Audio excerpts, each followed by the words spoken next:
IPL 2025 సీజన్లో భాగంగా Punjab Kings 3 వికెట్ల తేడాతో గుజరాత్ టైటన్స్ పై గట్టెక్కింది.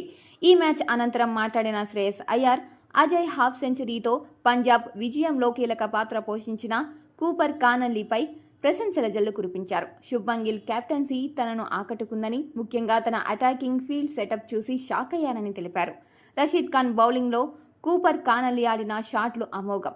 డ్రెస్సింగ్ రూమ్ లోపల నా చేతి గాయానికి ఐస్ పెట్టుకునే లోపే మేము వరుసగా వికెట్లు కోల్పోయాం. ఐపీఎల్లో ఇలా జరగడం సహజమే. ఇలాంటి పరిస్థితుల్లో ప్రశాంతంగా ఉండాలి.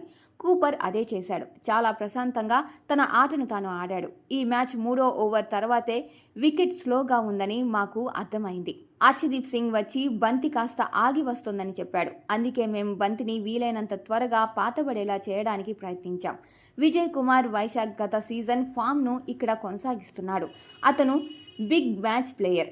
నా బ్యాటింగ్ సమయంలో షార్ట్ లెగ్ ఫీల్డర్ను చూసి ఆశ్చర్యపోయాను. నేను ఇంతకు ముందెప్పుడు ఇలా షార్ట్ లెగ్ ఫీల్డర్ను పెట్టడం చూడలేదు. ఈ విషయాన్ని శుభ్మన్ గిల్తో కూడా చెప్పాను. కెప్టెన్ను ఇలా అటాకింగ్ ఫీల్డింగ్ సెట్ చేయడం బాగుంది అని శ్రేయస్ అయ్యర్ చెప్పుకొచ్చాడు.